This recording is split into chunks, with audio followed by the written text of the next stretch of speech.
Vamos ver. Romanos capítulo 7, no verso 7, que diz o seguinte: que diremos, pois? É a lei pecado? De modo nenhum.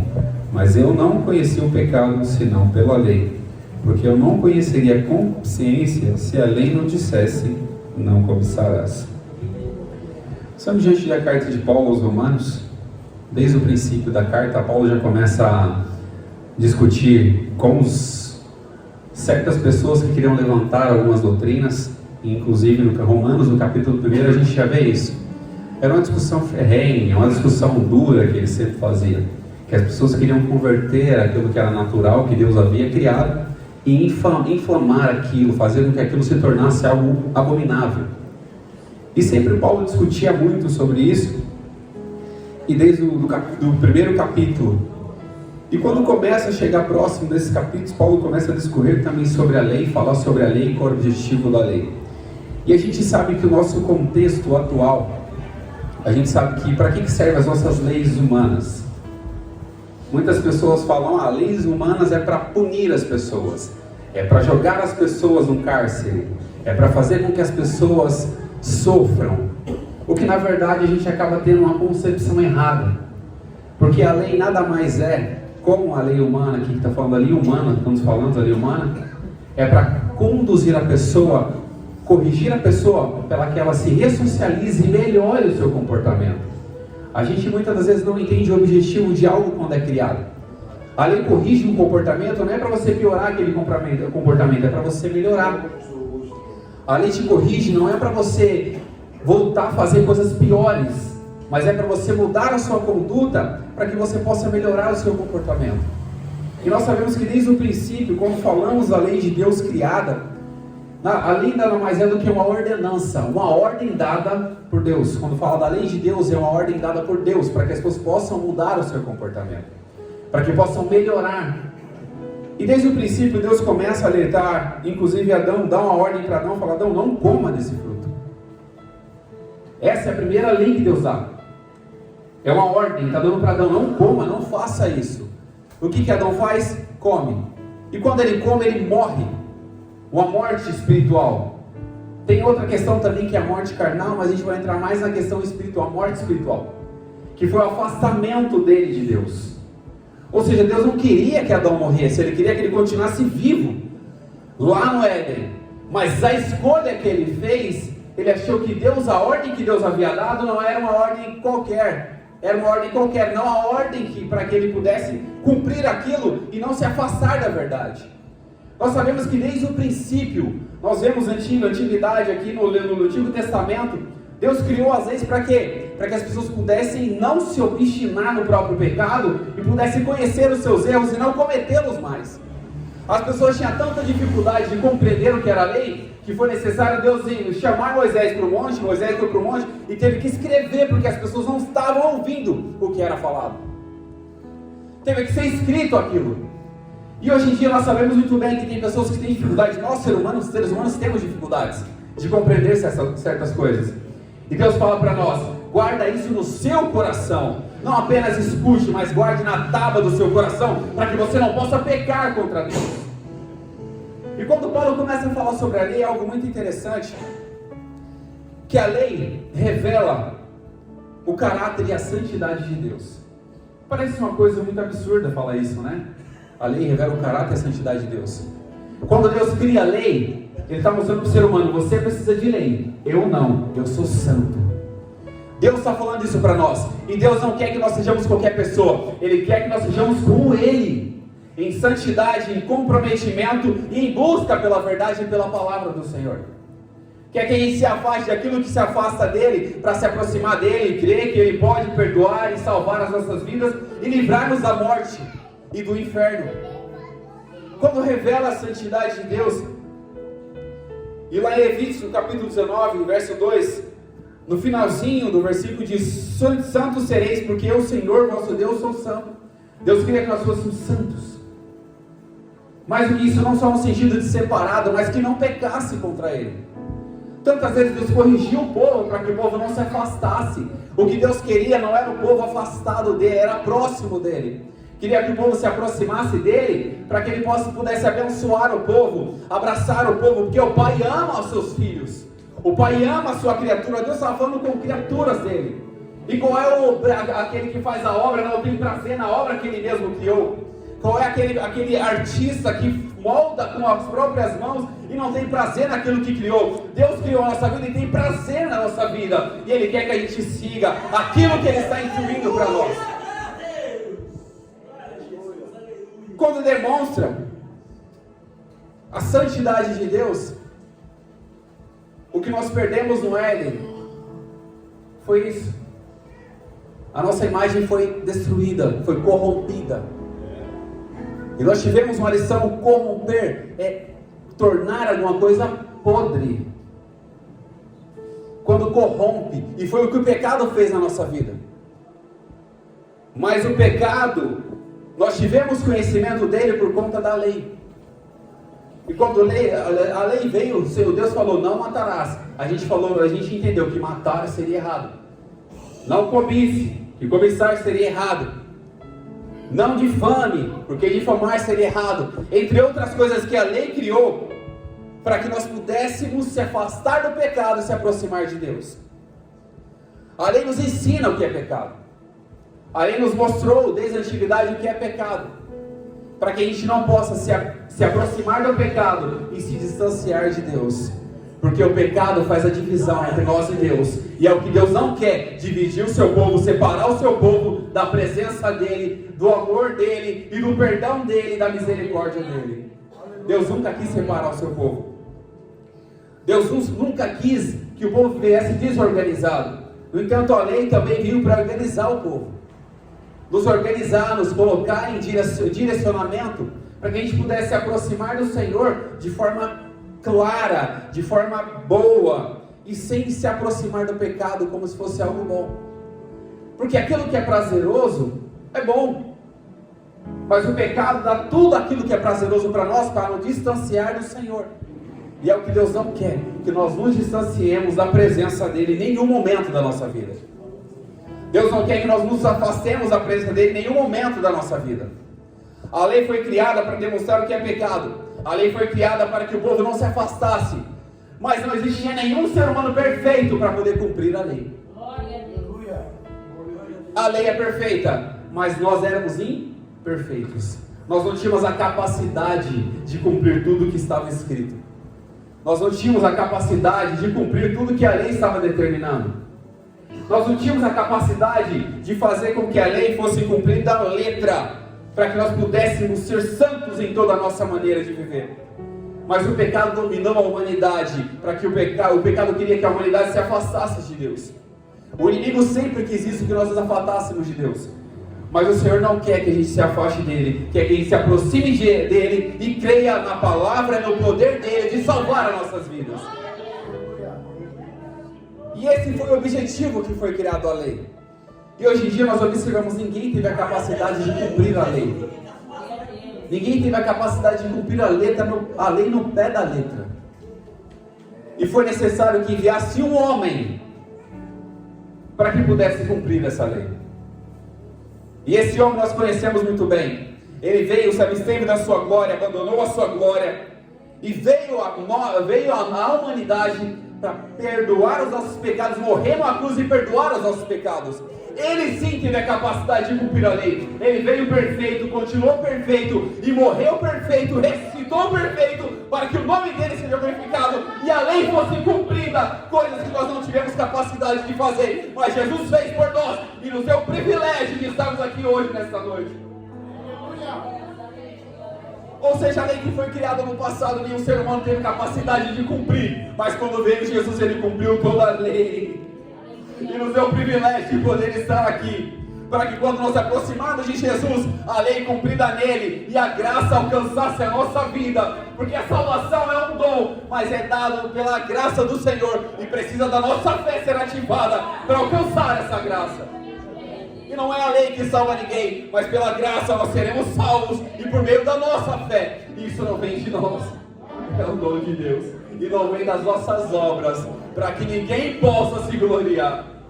Nós não temos mérito nenhum. Que Deus está querendo nos ensinar essa noite: mesmo que nós tivéssemos a capacidade de cumprir 80% da lei, 95% da lei não seria suficiente, porque nós não seríamos salvos pela nossa própria vontade, mas foi enviado Jesus para que nós pudéssemos ser salvos pela misericórdia e a graça dele. A lei aponta para Jesus. A lei trouxe o apontamento para Jesus. De maneira que a lei serviu como condução. Em Gálatas, no capítulo 3, verso 24, diz que de maneira que a lei nos serviu como aio. O que é aio? Condução. O significado da palavra mais profundo, aio, fala condução de crianças. Ou seja, nós éramos meninos diante do Senhor.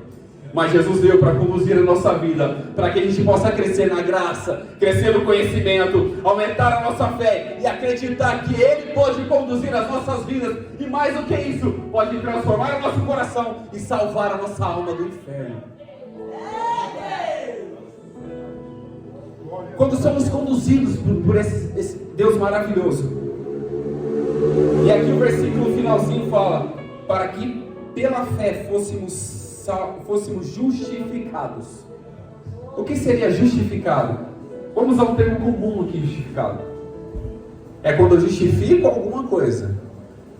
Ou seja, nós não tínhamos capacidade nenhuma de ser salvos pela nossa própria obra.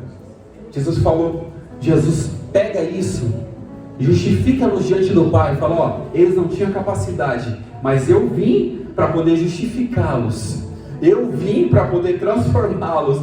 Eu vim para poder salvá-los. Eu vim para poder dar um novo nascimento para eles, dar um novo mandamento a eles. Eu vim para nos dar uma nova oportunidade de ser parecido com o Mestre. É o que Jesus está falando para nós. Ele está nos justificando diante de Deus, porque nenhuma obra, nenhuma alma seria salva pela lei, mas pela graça e a misericórdia do Senhor nós seríamos salvos.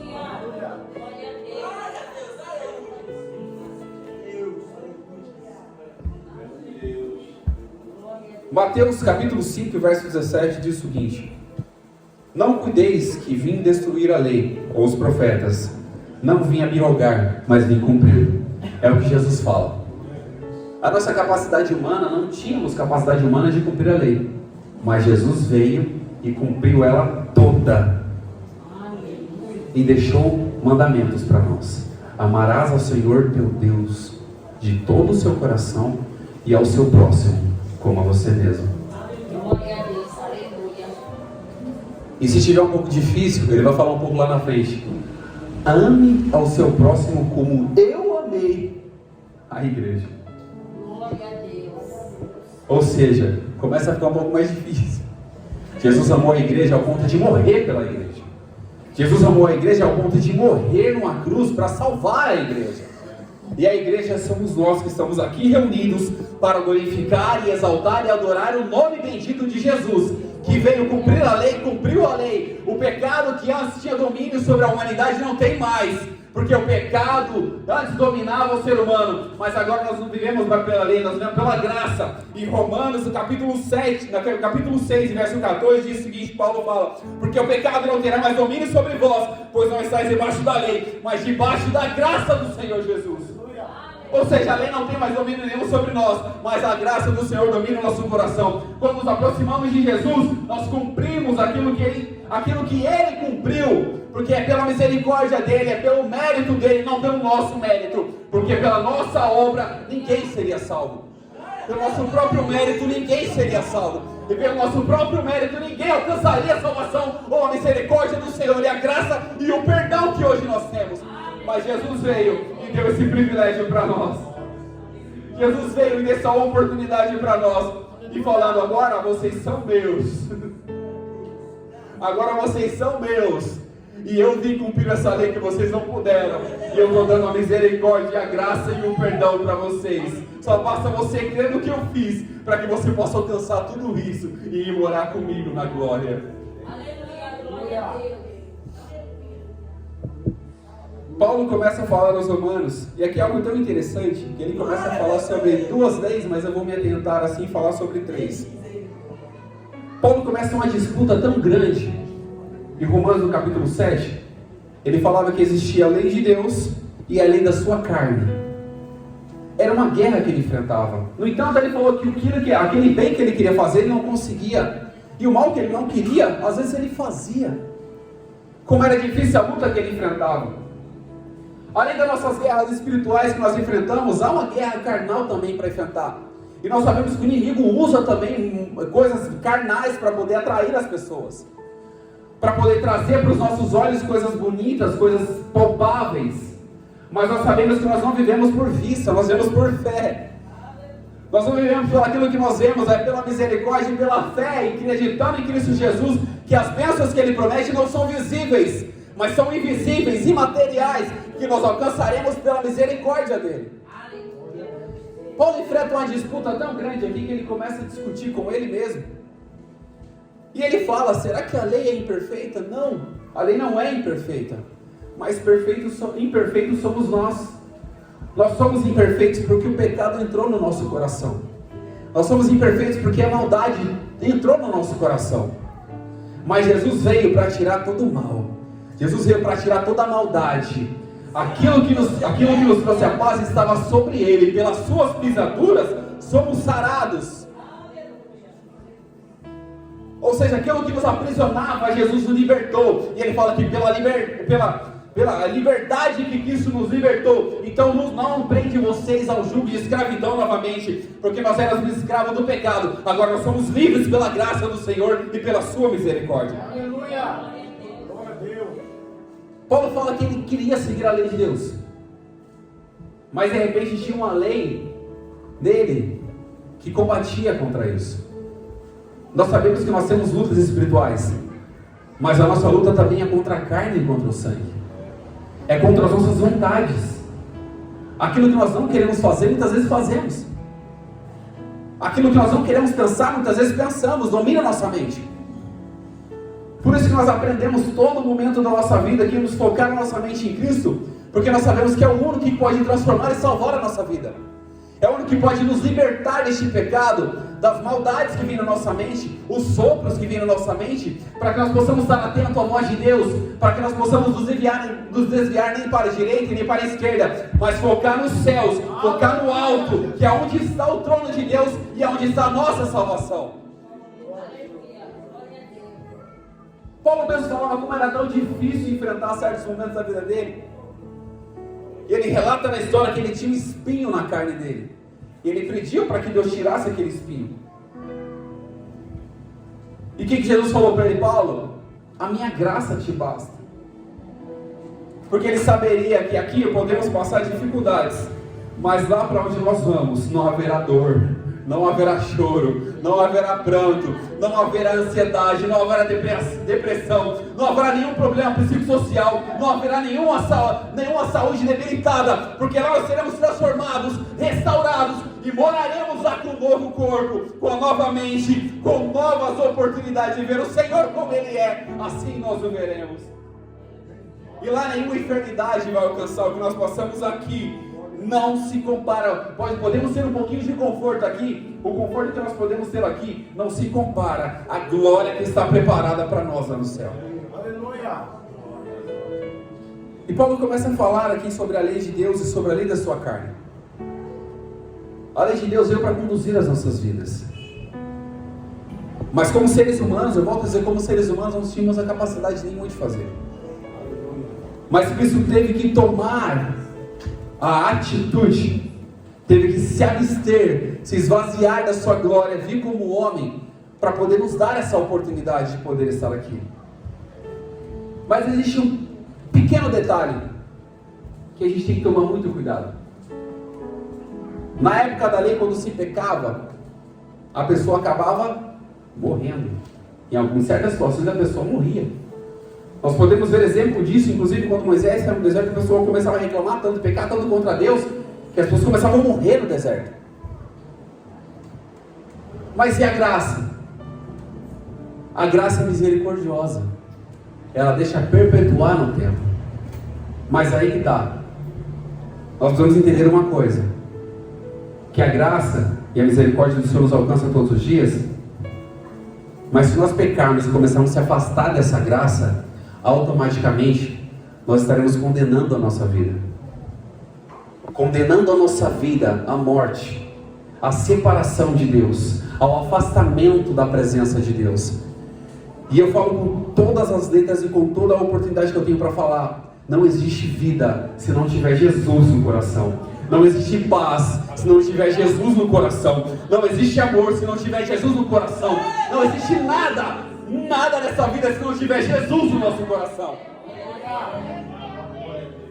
Porque só Ele pode trazer o conforto, a graça, a misericórdia, a paz que excede todo e qualquer entendimento.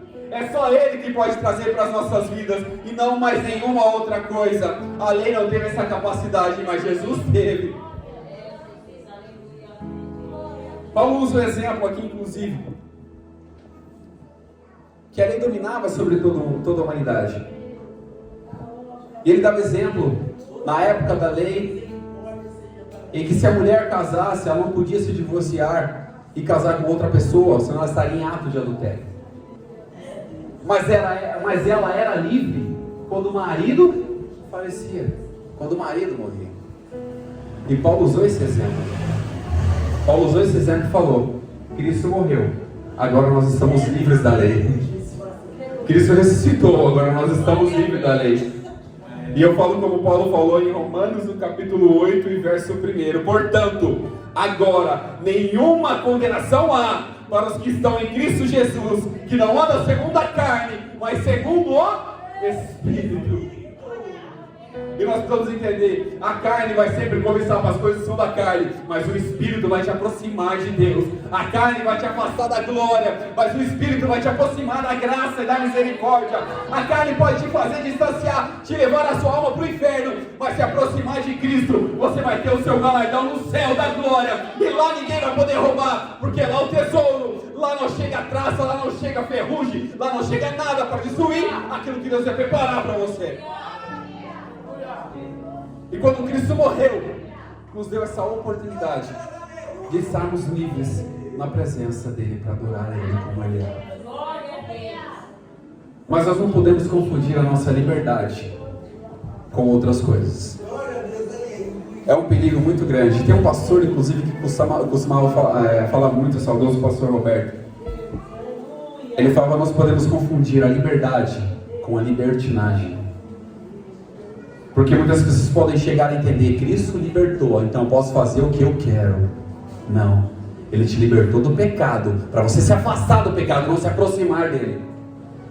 Deus te libertou da morte, da separação de Deus. Não é para você achar que você pode fazer o que você quer, porque agora está tudo liberado, porque agora estamos vendo pela graça, não pela lei. Não, não é assim que funciona. Nós não podemos confundir, nós somos livres, mas livres para adorar a Jesus.